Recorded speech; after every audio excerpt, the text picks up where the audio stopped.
Bonjour à tous, bienvenue dans ce webinaire organisé par Ternet en partenariat avec Bayer. Je vais commencer par vous partager la vidéo du témoignage de Loïc Massy, donc l'agriculteur qui va animer ce webinaire. Donc c'est un témoignage qui se fait dans le cadre de la web-série Culture Champ, qui fait intervenir plusieurs agriculteurs et donc sur différentes thématiques. Et donc Loïc Massy dans les Landes a reçu les équipes de tournage sur son exploitation. Bonjour, je suis Loïc Massy, agriculteur sur la commune de Thil. Nous cultivons environ 150 hectares. Sur ces 150 hectares de SAU, 100 hectares sont dédiés aux cultures et les 50 autres sont en prairies de fauche et prairies de pâture pour le troupeau allaitant. Sur nos 100 hectares, environ 75 à 80 hectares sont dédiés à notre culture principale qui est le maïs. Pour la partie désherbage de nos maïs, nous les désherbons Laurent au semis, donc environ 30 cm de large. Et nous gérons l'interrang avec un double binage. Donc le premier passage aux alentours des 4 à 6 feuilles du maïs, donc en fonction des conditions météo, et le second passage aux alentours de 8-10 feuilles. Et en fonction des relevés entre ces deux passages, on a recours au chimique avec du rattrapage, soit en dirigé avec les pendières au pulvérisateur, soit sur le second passage de binage. Donc on s'est rendu compte depuis qu'on pratique le binage puis le second passage de double binage qu'on peut faire mieux en mettant moins.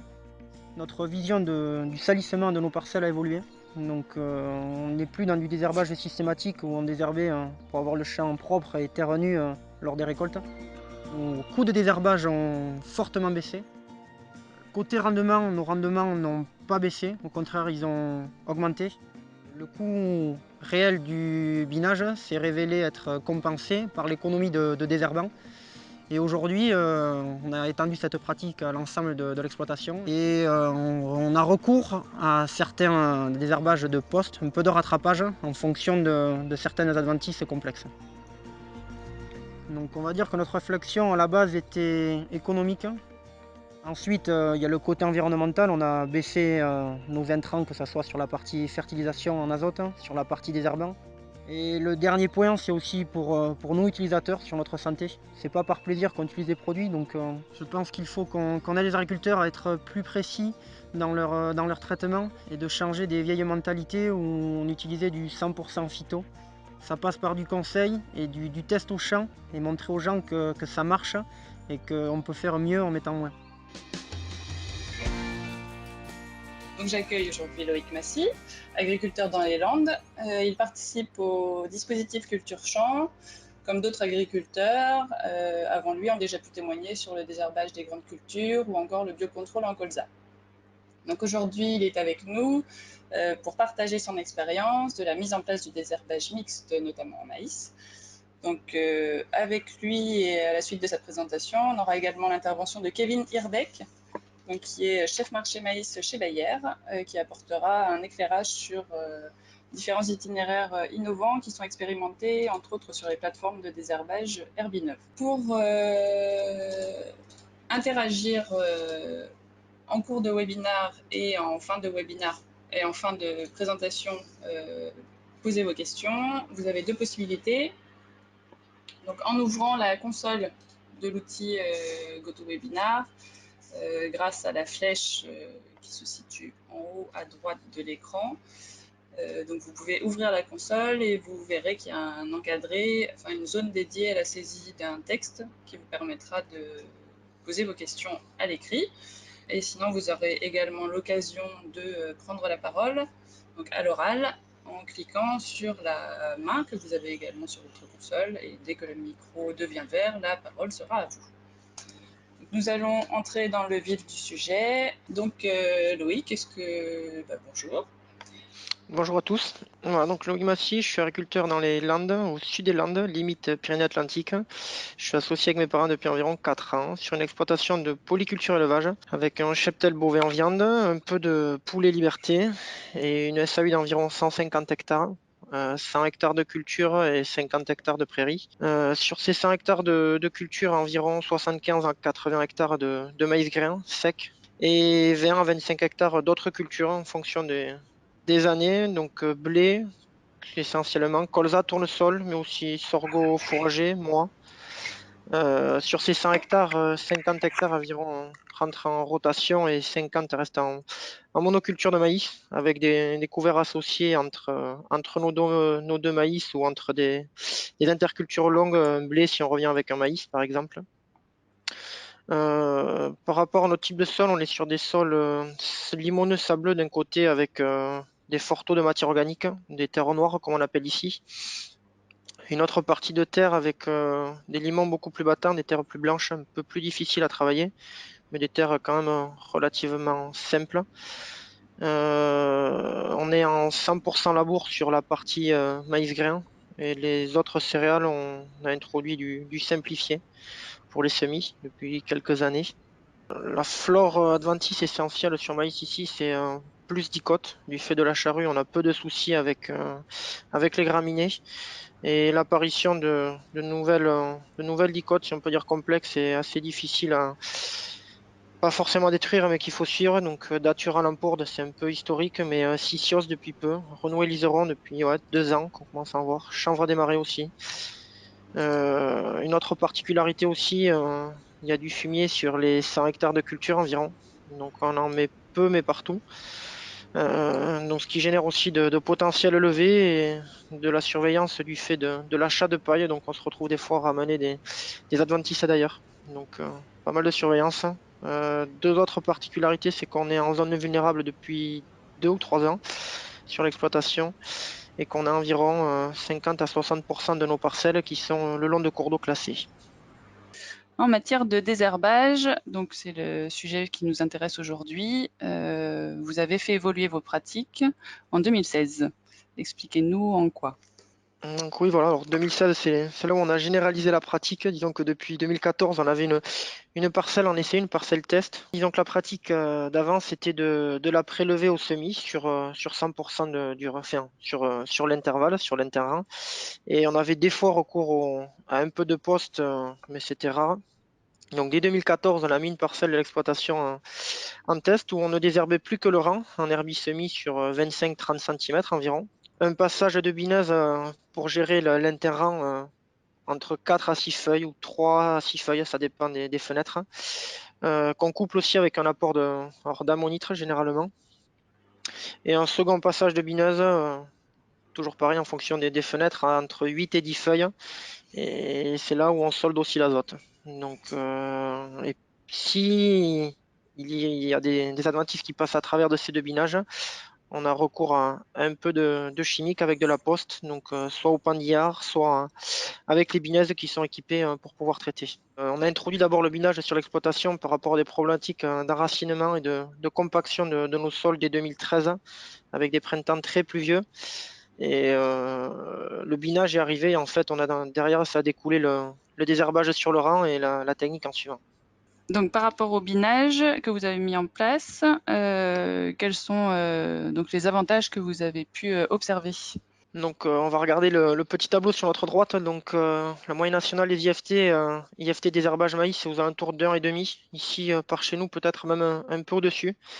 Nous, depuis 2016, sur l'exploitation en question, on est quasiment à 3 fois en dessous de la moyenne nationale. Ça a un peu baissé les années suivantes, 2017, 2018, mais c'était en fonction plus des produits utilisés lors de la prélevée et des dosages. 2019, on est un peu monté, mais bon, c'est surtout dû au mois d'avril qui a été assez pluvieux ici et des maïs, les semis de mars qui en ont pâti et qui ont eu du mal à démarrer, donc un peu de salissement et surtout les bordures qui se salissent alors on tourne avec la bineuse. Donc c'est pour ça on lui recourt un peu plus de postes que d'habitude, donc c'est pour ça cette légère augmentation. Après le fait de biner une voire 2 fois, ce qu'on a surtout observé, c'est le meilleur démarrage de nos maïs, des maïs qui vont beaucoup plus vite, hein, qui couvrent beaucoup plus vite à l'interrang.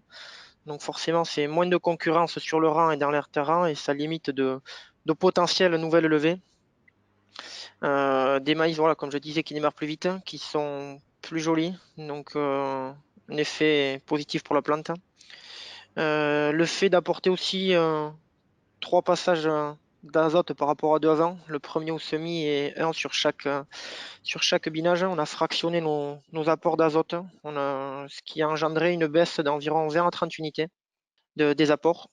Et voilà, comme je disais, des IFT très bas par rapport aux moyennes qui se font ici. Et donc en termes de coûts par rapport aux bénéfices éventuellement hausse de rendement qu'on peut déjà observer, est-ce que vous pouvez nous en dire plus? Donc les coûts, donc voilà, avant 2016, notre ancienne pratique en désherbage en plein, plus un peu de poste s'il y avait besoin, on était aux alentours des 60-70 euros, c'était nos coûts de désherbage. Depuis 2013, pour faire simple, on va dire que 2016, pardon, on est aux alentours des 30 euros hectare. Cette année 2019, on était à 25. Donc c'était pour arrondir. Le passage de la bineuse à 30 euros hectare, c'est le coût réel si on faisait appel à un prestataire à l'entreprise, sachant que nous, on est en groupe cumin avec une banque de travail avec des voisins qui ont la même pratique que nous. Donc notre coût réel se situe plutôt aux alentours des 20 euros. Donc notre coût réel de désherbage n'a pas été divisé par deux, mais presque. De l'autre côté, comme j'avais évoqué, nos rendements depuis 2016 et l'entrée de cette nouvelle pratique n'ont pas baissé. Au contraire, ils ont évolué, ils ont même augmenté petit à petit. Cette année, je pense on va faire encore monter la moyenne. Donc, ça vient peut-être en partie du fait du double binage, du fractionnement de l'azote, du meilleur démarrage de nos maïs. Mais je pense qu'il faut faire aussi attention. C'est surtout dû aux 5 dernières années qui ont été relativement clémentes ici en météo avec de la pluviométrie l'été. Et les deux se corrèlent, je pense. Après, je pense que les freins à cette pratique, le premier frein, c'est le type de sol. Ici, on a des sols qui se prêtent au binage. On est sur des techniques aussi, le fait d'être en labour, qui se prêtent au binage, des techniques très simplifiées, attention au binage. Et après, c'est deux qui se cumulent un peu, c'est le facteur météo et le facteur temps passé. La météo, les fenêtres sont très courtes, donc il faut intervenir au plus vite.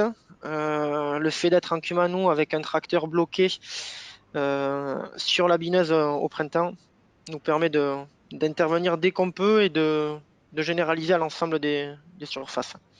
Donc je pense que de se grouper est un bon point là-dessus. Merci pour cette présentation. Donc, à tous les participants, gardez vos questions encore 2 minutes pour Loïc et Kevin Hirbeck, donc chef marché maïs de Bayer, nous présente les itinéraires travaillés sur les plateformes Herbinov. Donc, bonjour à tous, donc effectivement Kevin Hirbeck, donc chef marché maïs, donc sur la partie protection des cultures. Le but c'est de vous parler un petit peu effectivement de notre plateforme Herbinov, qui sont nos plateformes de démonstration et puis de projection par rapport aux enjeux futurs. Ce que je voudrais soulever avant tout, c'est justement ce qu'on veut montrer, ce qu'on veut mettre en avant ces plateformes, c'est les enjeux qu'on voit pour demain en fait. Et ces enjeux, ils sont différents. Il y en a 4 majeurs qu'on peut souligner. C'est les enjeux de volume de quantité de phyto, je dirais, donc simplement effectivement les critères IFT dont Loïc a parlé précédemment. On peut retrouver aussi tout ce qui est enjeu résidus, comme les chlores, par exemple, qui est une question d'actualité. Et puis, pareil, faire la transition avec l'eau et cet enjeu chlore, il y a aussi tous les enjeux de façon plus large concernant le ruissellement. Tous ces points-là, c'est aussi des points qui peuvent rentrer dans les considérations AGE qu'il faut, en tout cas qu'on regarde actuellement, puisque effectivement, ça fait partie des points d'actualité. Le troisième enjeu majeur, c'est aussi un enjeu de rentabilité, hein, parce que toutes les solutions qu'on souhaite proposer et travailler, il faut effectivement qu'elles apportent aussi de la rentabilité, qu'elles aient un coût hectare qui soit maîtrisé, et surtout qu'elles permettent d'avoir un rendement qui soit au moins équivalent, si ce n'est supérieur par rapport à ce qui pouvait se faire précédemment. Et le dernier point, bien sûr, c'est le temps qu'on peut y consacrer, parce que le maïs n'est pas toujours la préoccupation numéro une sur l'exploitation. Derrière, il peut y avoir un troupeau, d'autres activités, donc il faut aussi qu'en termes de temps, ce soit des pratiques qui soient gérables et qui soient praticables. Voilà. Pour rentrer un petit peu dans le détail des plateformes, donc c'est à l'ouest, dans la ville de Varèse, dans le 17. Donc la première pratique, c'est de mettre en avant aussi l'herbie-semis. Comme Loïc en parlait, donc là c'est à la suite d'un couvert, donc effectivement c'est faire un herbicemi. Et donc la grosse différence, c'est en fait d'étudier deux modalités différentes. Une modalité où on va passer en herbicemi, donc avec un traitement en pré sur le rang uniquement, suivi d'une poste en plein, et la seconde, donc avec un traitement en pré en plein, suivi d'une poste en plein. Donc là, clairement, le but, ça va être de comparer les différences effectivement qu'il peut y avoir entre la solution pré uniquement sur le rang et pré en plein. Donc voilà, et puis derrière, en tirer les conséquences et voir effectivement si c'est quelque chose qu'on peut élargir, sachant qu'après, à l'avenir, le but est aussi d'étudier effectivement les modalités de semis sous couvert pour le maïs, Mais ça sera sur les années à venir. Si on passe sur la plateforme Sud-Ouest, donc une seconde plateforme à fort enjeu maïs, là, de nouveau, effectivement, on mettra en avant la modalité herbi-semis. Et puis, pour étendre un petit peu le champ d'études, on va aussi évaluer l'impact des différentes méthodes de préparation. Donc, bien sûr, le labour, qui sera notre valeur de référence, mais aussi le travail simplifié avec un travail avec glyphosate et puis travail superficiel du sol. Et puis aussi, après un passage de rouleau, la modalité strip-till, donc rouleau pour détruire le couvert, et puis un strip-till, effectivement, donc pour travailler le rang, et puis surtout avec la particularité de laisser un mulch donc, sur l'interrang, donc ici donc en conservant ce mulch pour justement travailler, j'en parlais au début, sur l'aspect ruissellement, voir effectivement si ça peut avoir un impact positif en termes de gestion de l'eau, en termes environnementaux, et quels impacts ça peut avoir de façon un peu plus générale sur la culture. Voilà, donc là je vous ai parlé de 2 plateformes qu'on a effectivement sur les régions sud et ouest, sachant qu'en France on a 5 plateformes, hein, donc on a aussi des plateformes dans le centre, au nord et à l'est, et ce seront des plateformes effectivement qui seront adaptées aux problématiques régionales et qui seront ouvertes à visite bien sûr, pour justement voir ce qui peut être mis en place par Bayer.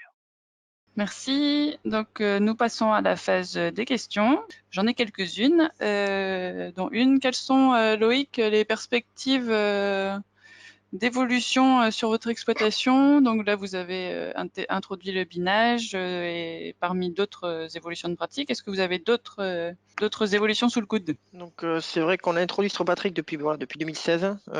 On est sur un système, si on peut dire, classique en labour. Je pense il est raisonné aujourd'hui. Faire mieux, ça risque d'être compliqué. Ça fait 3-4 ans qu'on commence à travailler les couverts végétaux.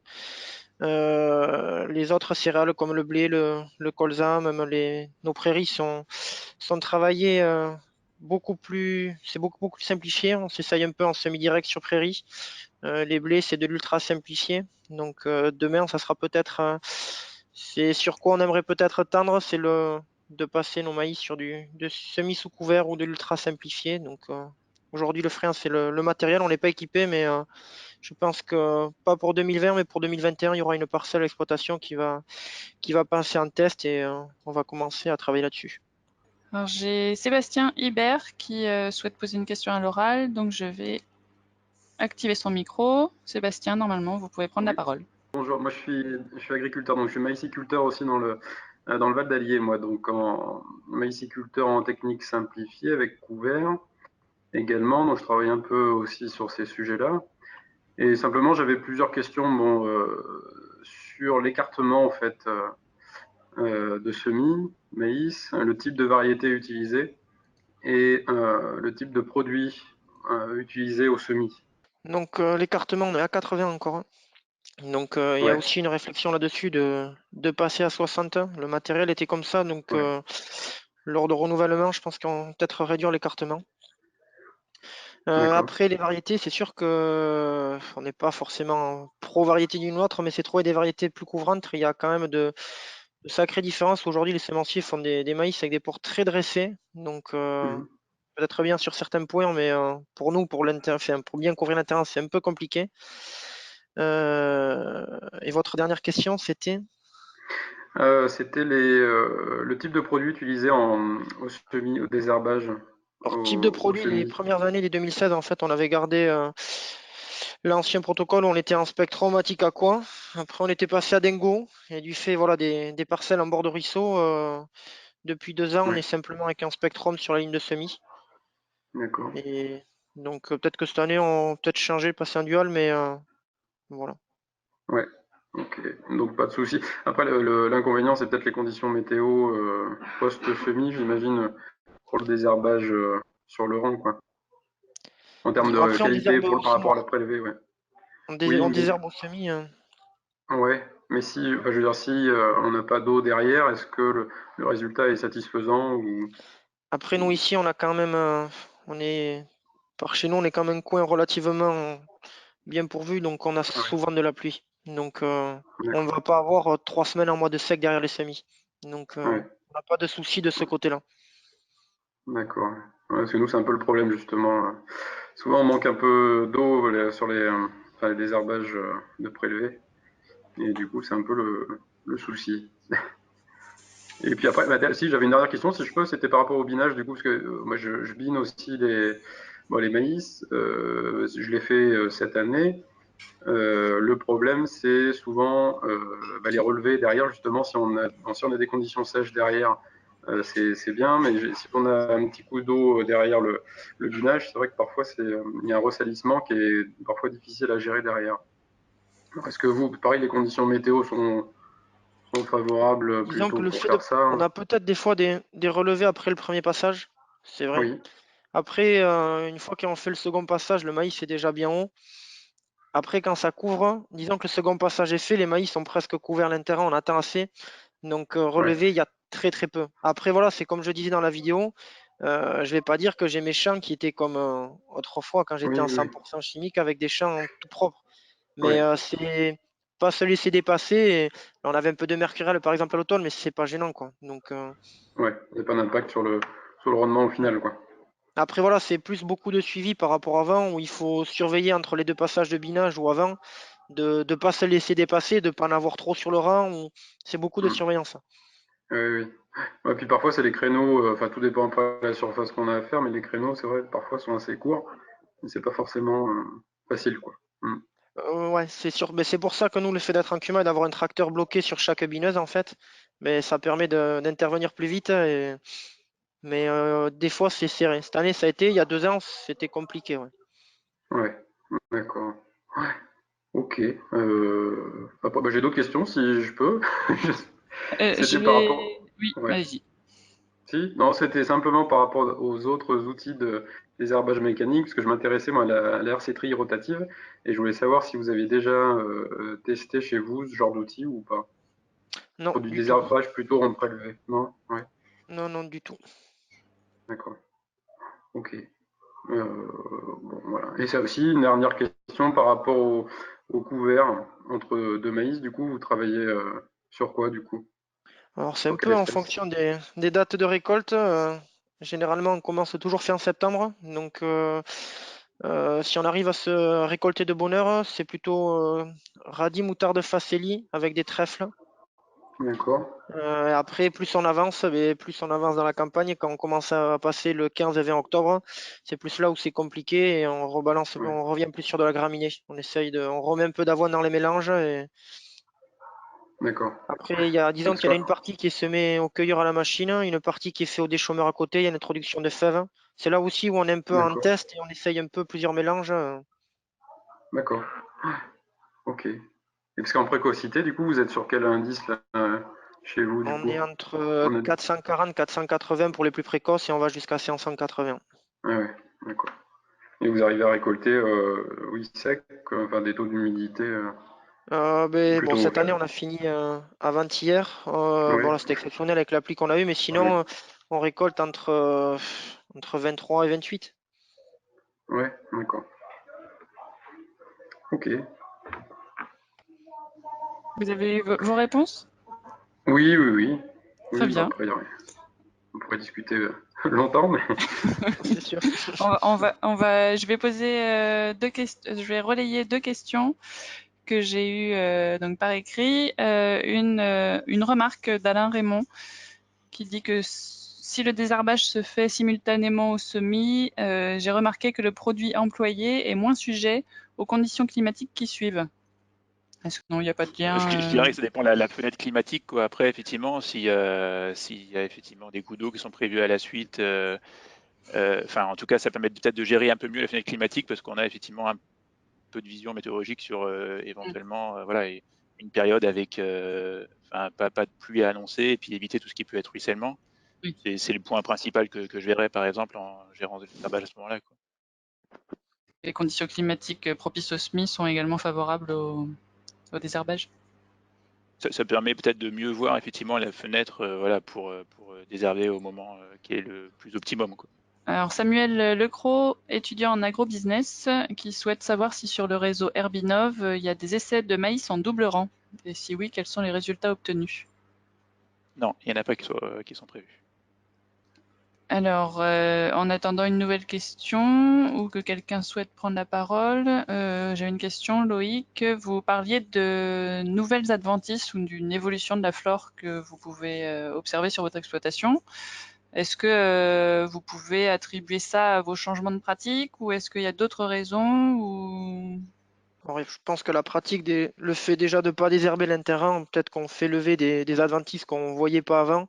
Après, sur certaines d'autres, je pense que c'est plus des adventices que par ici, comme le Sisyos, c'est arrivé par les eaux, par certains irrigants à 50 km de par chez moi, et petit à petit par la faune, mais on s'en retrouve un peu partout, donc je pense pas que ça soit tout dû d'un côté à la technique, mais la lampourde, c'est pareil, c'est arrivé par les entrepreneurs. Moi, à ce moment-là, ça m'est arrivé il y a 5 ans quand je faisais encore ramasser, donc on me l'a mené avec la machine. Tout dépend du type de flanc. On envoie de la renouée liseron, qu'on ne voyait pas avant. Après l'attribuer, je ne serais pas forcément placé pour vous dire si c'est dû à la technique ou pas. Kevin, sur les plateformes, est-ce que vous avez des observations peut-être à nous transmettre à ce sujet? Non, pas par rapport à ce sujet. J'en profite pour revenir sur la question précédente. Là, on ne travaille pas forcément effectivement sur le double rang, mais ce qu'on regarde quand même effectivement, c'est tous les enjeux de densité de semis, hein. Loïc en parlait aussi tout à l'heure.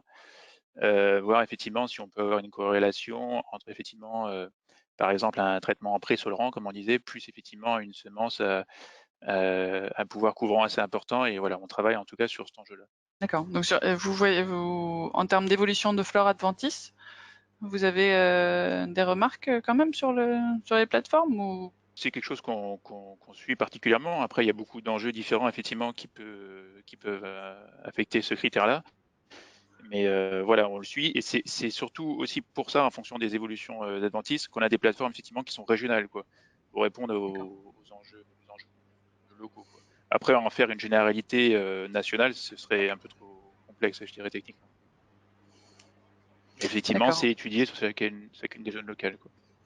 Loïc, par rapport aux contraintes d'utilisation des herbicides au niveau réglementaire, je pense au DVP, est-ce que vos nouvelles pratiques vous permettent de mieux y répondre ou est-ce que c'est un atout pour vous? C'est un atout. Déjà, c'est de plus en plus compliqué ayant des parcelles au bord de cours d'eau, c'est quand on fait nos assolements, quand on fait les commandes de produits, quand on fait les utilisations, on fait attention de ne pas se tromper, de ne pas mélanger. Donc ça devient un peu compliqué de ce point de vue-là. Après, notre pratique en soi, oui, s'il n'y a pas des DVP de 20 mètres, avec le binage, le désherbage mécanique se soustrait bien à l'utilisation des produits. Donc cette technique peut permettre de répondre à ces problématiques pour demain. J'ai une question de Sébastien Hibert. Est-ce qu'il y a des essais comparatifs d'enherbement entre deux écartements 80 et 60 cm? Non, parce que nous on l'a pas fait, on l'a pas travaillé parce que voilà, on n'est pas équipé de matériel à 60, mais j'ai un voisin à 60 km de chez moi qui travaille tout à 60. Alors c'est sûr que lui, il va prêcher, il va dire. Après, je l'ai pas fait, donc je sais pas. Faudrait faire des comptages. Il y a des Kevin, sur essais les qui avaient été faits plateformes? par la Chambre d'agriculture dans les Landes sur la partie rendement, sur du semis à 40, 60 et 80. Ça fait 2 ans qu'ils le font et il n'y a pas d'effet significatif sur le rendement. Donc après sur l'enherbement, c'est pas évident à juger en fonction des modalités, quoi. De mon Kevin, côté, c'est oui. des choses qu'on étudie et qu'on surveille effectivement, surtout en traitant sur la densité de semis, etc. Et puis bah, forcément l'écartement du rang, hein, en travaillant sur le pouvoir couvrant effectivement des différentes semences. Après, j'ai pas encore de retour technique aujourd'hui à donner sur ce point-là, mais c'est quelque chose qu'on suit et sur laquelle on pourra faire un retour plus construit dès qu'on aura des éléments finalisés. Donc Sébastien toujours. Je pense qu'on aurait pu faire un second webinaire avec Sébastien Hibert, très intéressé par le sujet, qui pense que ça vaudrait le coup d'essayer le zéro phyto en combinant l'écartement à 50 ou 60, puis roto et trille plus binage. Moi, honnêtement, le zéro phyto ici, on l'avait essayé en 2016 sur la parcelle essai quand on avait fait des essais de modalités de différents produits en partenariat avec Bayer. On avait fait une bande en zéro phyto. Ça peut marcher, mais au vu des adventices complexes, Datura, Lampourde, C'est des relevés très échelonnés. Vis-à-vis de ça, pour moi, c'est compliqué, c'est prendre des risques. C'est très facile de se salir les parcelles et donc aller au zéro phyto, je pense que c'est dangereux. Je crois que Du moins surtout, vis-à-vis de cette flore. et en plus, pour compléter ce que dit Loïc, le but de demain, je pense, par rapport à nos solutions, surtout qu'elles apportent le maximum de valeur environnementale, quoi. Et on se rend compte finalement que techniquement, c'est pas forcément avec du zéro phyto qu'on apporte enfin, la meilleure solution effectivement aux contraintes, par exemple la HVE, ou effectivement de façon un peu plus large aux données environnementales, mais c'est peut-être en faisant moins de phyto, mais en le faisant mieux, quoi. Et en combinant effectivement des passages qui sont plus adaptés avec des produits aussi qui sont plus adaptés, qui apportent des solutions et aussi du mécanique, effectivement, là où c'est nécessaire. Mais le but, c'est de travailler sur des solutions qui permettent de faire mieux, mais c'est pas forcément zéro ou 100% chimique ou 100% mécanique. Je pense que le mieux, il se situe justement entre les deux, et c'est tout le but, effectivement, de notre plateforme et de notre travail sur les années à venir. Sébastien, toujours témoigne d'un essai Arvalis qui aurait donné une augmentation de rendement pour un écartement à 50. Après ici, les essais qui avaient été faits, la première année, il y avait 3 variétés qui avaient été testées à 3 densités différentes et aux 3 écartements, 40, 60 et 80. La première année, c'est une variété sur l'écartement à 40 en irrigué qui avait répondu, qui avait fini numéro 1. La deuxième année, c'était à 80. Et statistiquement, quand on rentrait tout, il n'y avait rien qui pouvait prouver que l'écartement influait sur le rendement. Donc, à prendre avec des pincettes. Ok, on arrive apparemment au bout du sujet. Je n'ai plus de questions en attente, ni de main levée. Donc, a priori, tout le monde a eu les informations qu'il souhaitait obtenir. Tout était clair. Je remercie les participants pour leur attention. Je remercie nos 2 intervenants. Et donc, je vous donne rendez-vous en février de l'année prochaine pour un nouveau sujet web-série plus webinar sur le désherbage des grandes cultures. Donc d'ici là, je vous souhaite une bonne fin d'année, de très bonnes fêtes et donc merci encore à nos 2 intervenants. Bon après-midi et à bientôt.